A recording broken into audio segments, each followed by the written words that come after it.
It's heartbreaking because everybody that tends to go into healthcare in general, and it doesn't have to necessarily be in a clinical setting, you don't have to be hands-on to feel the need to help people. So anybody that's in these types of roles really genuinely has a want to make sure that their patients get the best care possible.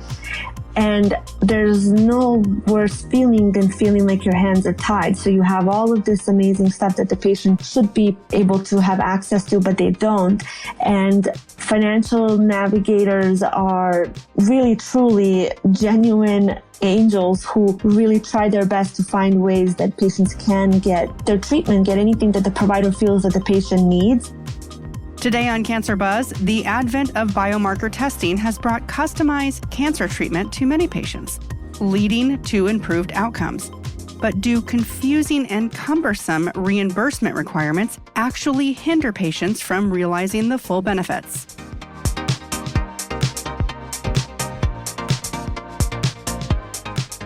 Welcome to Cancer Buzz. I'm your host, Summer Johnson.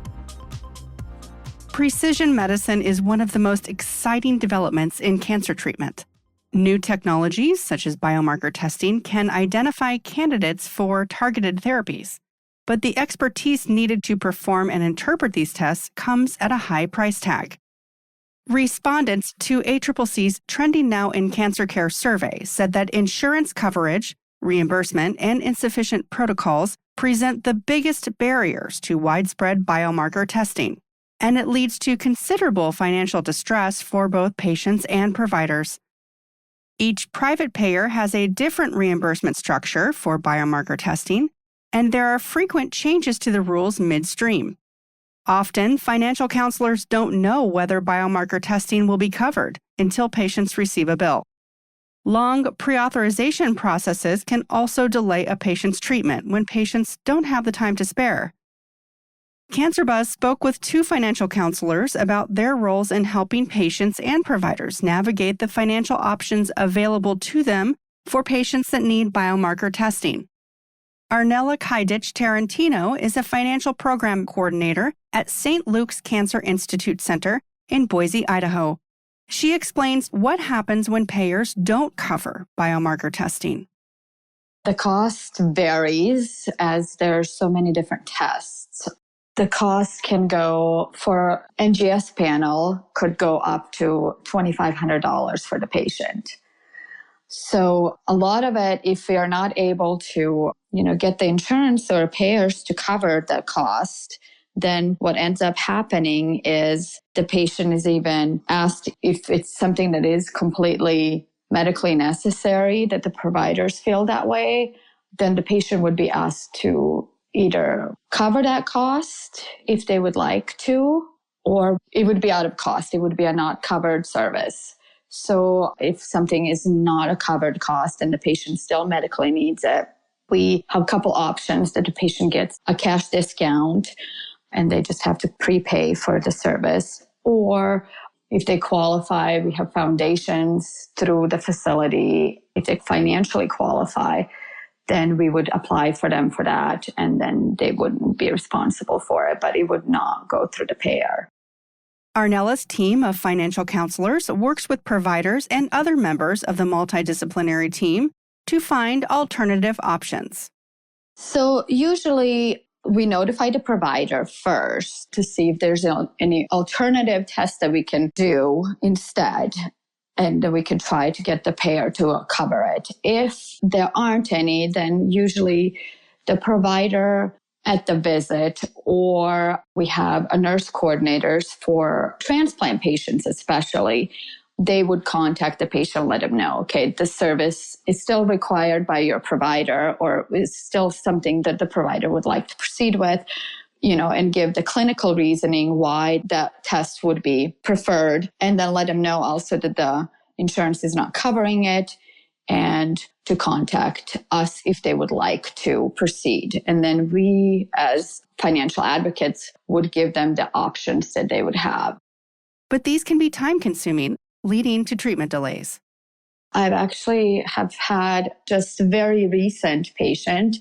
So in this particular case, the patient is a transplant patient, had numerous bone marrow biopsies, and the definition of his diagnosis is very non-clear diagnosis. So the providers feel very strongly that the mutation panel would actually help them determine the actual diagnosis and also the prognosis of the transplant that the patient would undergo. So we started the mutation panel process with insurance as soon as the providers thought that this would be a go. So we started the process. It took a week for us to find out that it is a non-covered service and it is excluded from the patient's benefit plan for a reason that was under a policy that's considered an experimental procedure. So we set up a peer-to-peer with the providers. At that time, that took 10 days to actually be able to set up a peer-to-peer with the provider. Our provider was on, and the provider on the other side was not even an oncologist provider, so he couldn't even speak to the service. So he denied it based, again, on the policy as experimental. And investigational is what they would refer to it as. The provider still felt strongly that we could appeal it. So we did an appeal process and did an urgent appeal process that took 14 days to determine. And actually yesterday they overturned it and we did get an approval. So that was a success story. At St. Luke's, financial counselors work with members of the multidisciplinary team to help everyone anticipate those reimbursement challenges and mitigate delays.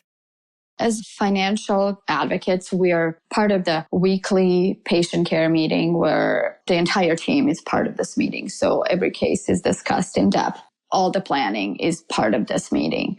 For the inpatient side of things, we also participate on a daily meeting where we know where the patients stand today and what the future plans are. So we can start the process of all the planning ahead of time and obtaining authorizations before the patients are being discharged for that piece. Arnela knows what biomarker testing can do for patients and how frustrating it can be to make sure patients can access these new technologies. It is very, very stressful at times. You know, in the entire process, you see all the background noise as well. So you hear all the providers and their, stressors and their frustrations with the insurance companies and their block roads. And at the same time, you do speak to the patient and you do know their finances. They're already faced with cancer, and then they have all sorts of financial questions. Most patients, unfortunately, get educated on insurance coverages and their policies quickly after they're diagnosed with cancer. And it can be very unknown and worrisome territory, which creates anxiety, stressors for patients. The providers, they're very creative in looking for all the tools that they can and the roadblocks that they come across. And I think we, as financial advocates, help them navigate that. And ultimately, if the patient can receive the treatment at the lowest cost to them and the lowest stressor that the finances can bring, that's the ultimate goal.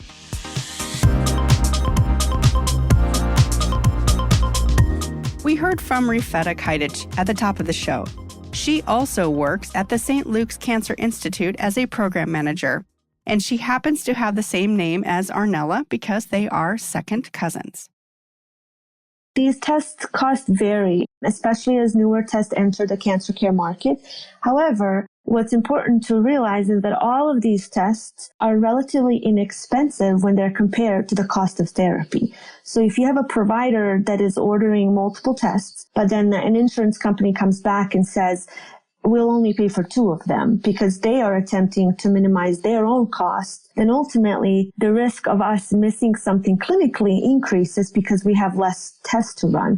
So therefore, it's definitely important to educate the insurance industry and show them that payment for these specific biomarker tests in the long run is actually good for the patient and could be more cost effective for the payer. There are certain biomarker tests that have already proven to be cost effective. This is the case with oncotype tests. They predict the risk of cancer recurrence for early stage breast cancer patients. The results of those tests help patients safely avoid costly and toxic chemotherapy regimens. And presently, if an insurance company chooses not to pay for a test that a provider feels is medically necessary and is on treatments like NCCN guidelines, then the patient would have to accept that financial responsibility. What would you say the percentage of your patients in cancer treatment that receive biomarker testing? Our goal is to have all the patients that need testing receive it without, of course, over-testing. Our providers are absolutely really great at staying up to date on these new innovations and new therapies that are always looking to get our patients access to care. So I want to say maybe about 50% of our patients are receiving biomarker testing presently. We do have a full staff of financial advocates that are definitely part of that interdisciplinary panel, and they participate in patient care discussions. That partnership has definitely proven to have a lot of benefits, not just for our patients, but for the health system as well, because everybody's goal is to provide this access to patients that need the specific testing to get them into targeted therapies that have been recommended. I want to say that in my experience, I believe that more patients will become candidates to receive biomarker testing because the genomic testing is just being so revolutionized that we're only going to see more of them. And it's quite exciting that we'll be able to actually give personalized care to patients. When I was researching this, I was looking at the fact that you don't know what the private payers are going to coverage until you submit for reimbursement. That is absolutely correct, yes. So how do you navigate that, number one, with patients and determining who can get this testing and you have no idea if it's going to get reimbursed? What do you say to the patients and how does your facility kind of go through that process?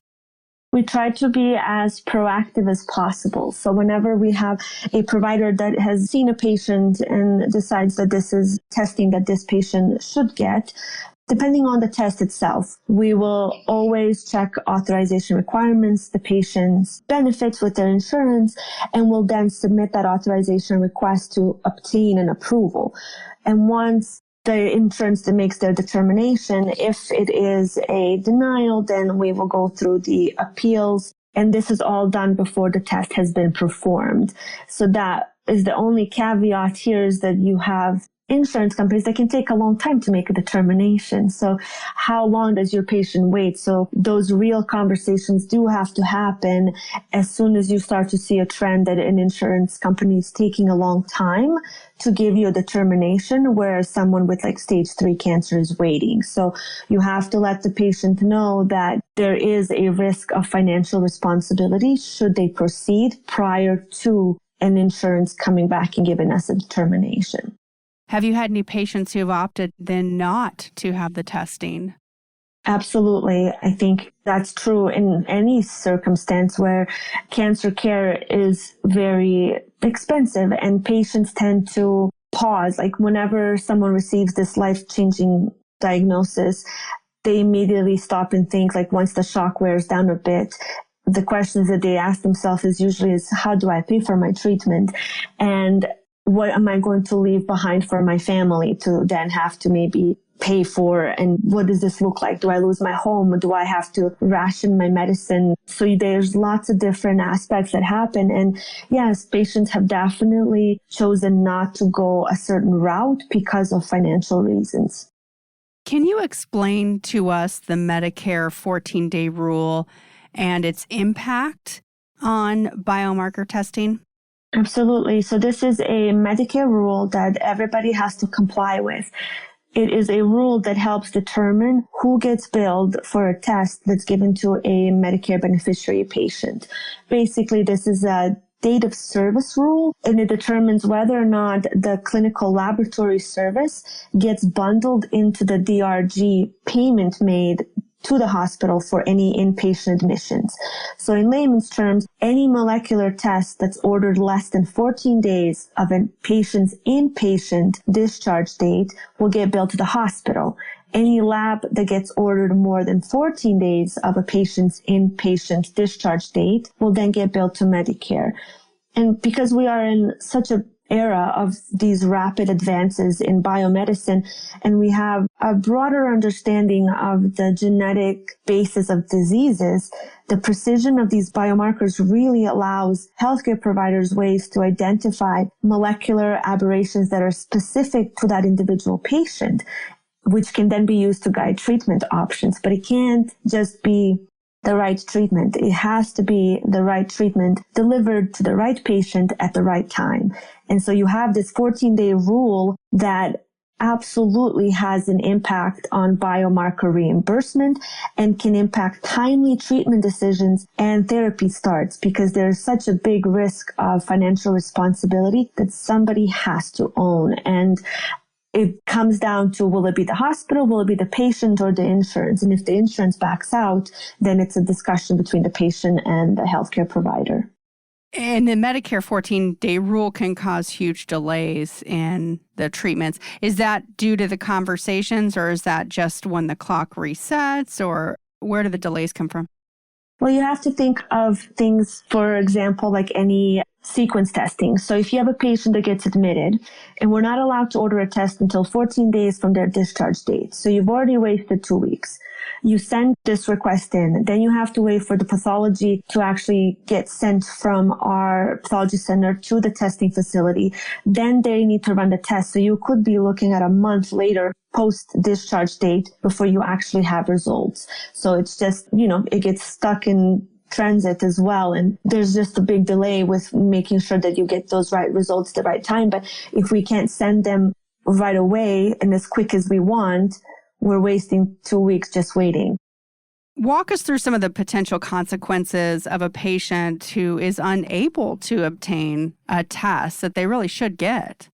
These biomarker tests are very complex, but they're very, very specific. They have such a big potential to give providers a selection of the most beneficial new therapies that are targeting specific diseases. These therapies also carry with them a potential for fewer treatment side effects because they're not systemic therapy. So patients that aren't tested for specific biomarkers but need to be are at risk for receiving treatment that doesn't work.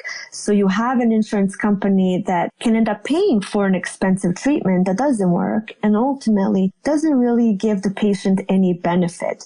That money could very well be used to get the right tests for the patients, get the patients into the right course of therapy. We have to really look at biomarkers as part of personalized care, and having that precision really allows us to use specific information about a tumor to help us diagnose and select these optimal therapies that are just based on the context of the patient's genetic profile. That's phenomenal. If there's all these amazing therapies out there, but our patients have no access to them, what's the point? Do you have any examples of patients suffering from negative consequences because of the complex testing policies and all of the hoops you have to jump through? Absolutely. So you have these patients that have just been told that they have a cancer diagnosis they're scared to begin with. And financial toxicity is very, very real. Insurance illiteracy is also very, very real. So you have patients that are putting their trust in their providers. But then they go home and then they receive an EOB from their insurance that says that the biomarker test that their provider just ordered is denied and is considered investigational or experimental. This is going to cause any anxiety and stress for a patient that is already anxious to begin with. So there is a huge potential then for delay in treatment, especially because most cancer treatment is done in an outpatient setting. So therefore, your insurance company has up to 14 days to make a determination, then an additional 30 days to process an appeal. And most of these patients don't have the luxury of waiting. And at the same time, coverage options for patients are very limited and usually consist of us trying to appeal with insurance. If the appeals are not successful, then we try for internal charity. We can also attempt to apply patients to different foundation grants. Both of those can help mitigate the cost. And in addition, we can work with the testing company to enroll patients into their patient assistance program if one is available. So even though we have our financial advocates that are really good at obtaining auths and appeals and helping screen and enroll patients into social programs to help manage their medical costs, if all of those are exhausted, then the financial responsibility ultimately rests on the patient. And this is such a big element that often people tend to overlook, that the financial aspect and the financial stress is almost as a heavy burden as their disease. And this is why we have really strived to make sure that our financial advocates are also part of that interdisciplinary panel that can be able to participate in discussions with providers to make sure that we can speak on the patient's behalf to make sure they don't experience that financial risk.